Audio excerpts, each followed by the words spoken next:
My name is Hannah. I am 34 years old. I live in Boston, Massachusetts. I am a mother of two sweet daughters. Their names are Grace and Nora. They are my heart. They are my world. I live for them. I breathe for them. Without them, I am nothing. But life has not been kind to me. My mother died when I was a little girl.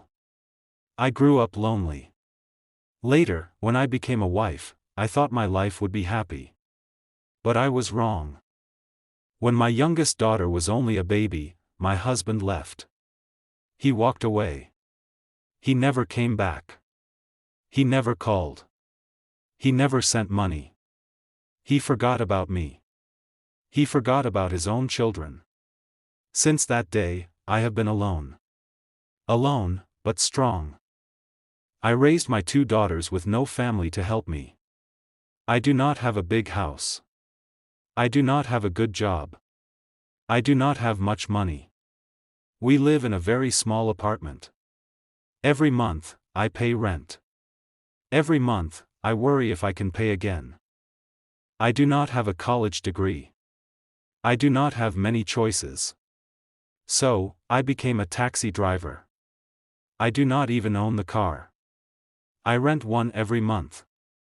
I give away money before I even earn it. Then I drive all day, all night. I drive when I am tired. I drive when I am sick. I drive when I want to cry. Some passengers are kind. Some are rude. Some pay. Some cheat. But I do not stop. I keep driving. Because I must buy food. Because I must buy clothes. Because I must pay rent. Because my daughters need me. At night, when my girls are asleep, I look at their small faces. They look so peaceful, so beautiful. I touch their hands. I kiss their foreheads. I whisper, I love you. I will never give up. I want to give you the life I never had. But life is hard. One cold evening, I was driving my daughters home. The sky was black. The rain was heavy. The streets were icy. The heater in the car did not work well. "Mama, I'm cold," Nora whispered. She was only 5. "I know, my love," I said softly. "We will be home soon." I held the wheel tight. My hands were shaking. The road was empty. The streetlights were dim. And then, a bright light, a loud crash, a terrible pain, and then nothing. When I opened my eyes, I saw a white ceiling. I smelled medicine. I heard machines beeping. I was in the hospital. My body hurt. My head was heavy. My arms were weak. Then I remembered the accident.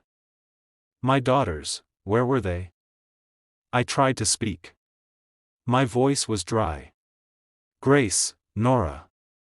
A nurse came close. She held my hand. "Don't move too much," she said kindly. "You were in a bad accident."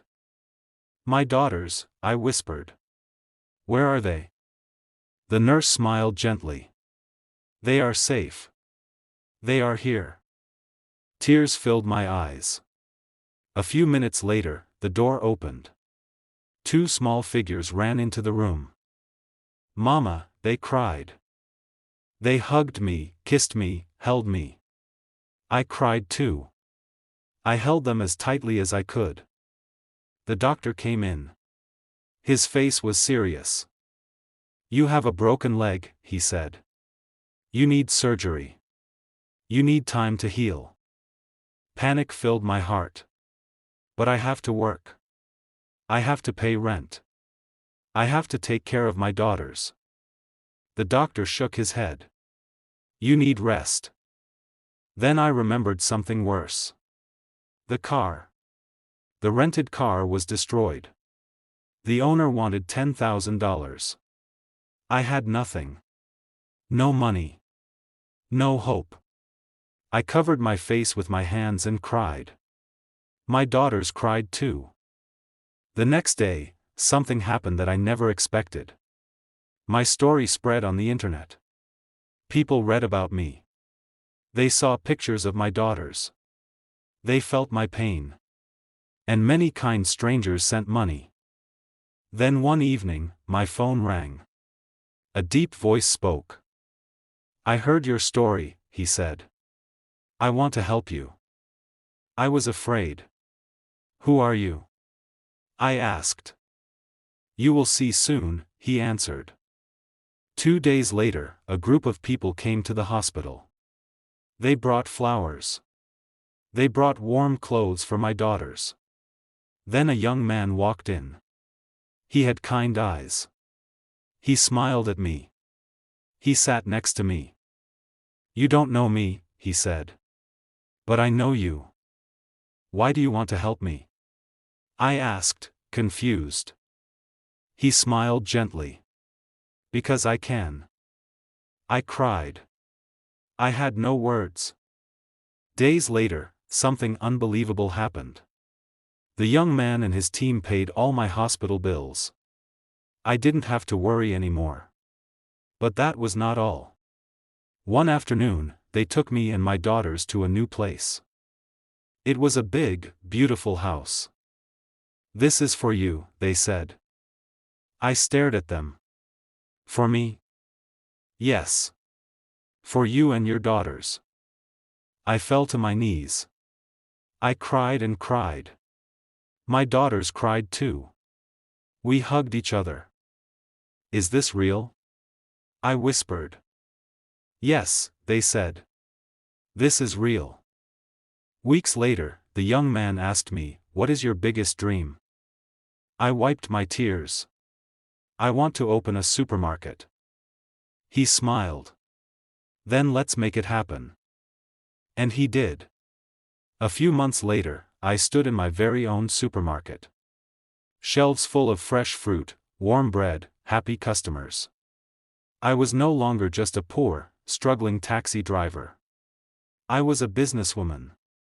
I was strong. I was proud. I was happy.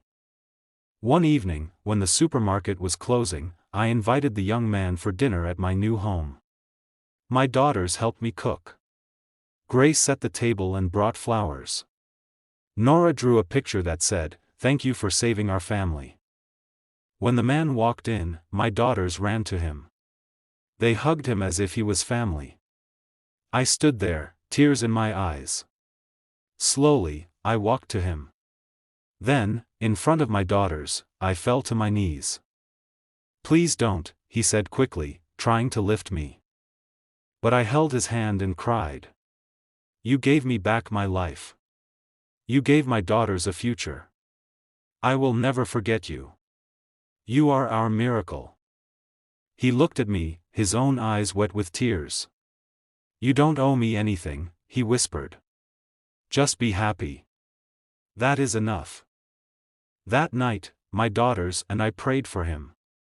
We prayed that God would bless him the way he blessed us. Today, I wake up every morning in my home. I kiss my daughters. I open my supermarket. I smile at life again. Because of one kind man. Because of one miracle. And I will never forget. No matter how hard life gets, kindness and hope can change everything. If this story touched your heart, then like, comment, and share. Don't forget to subscribe for more interesting stories.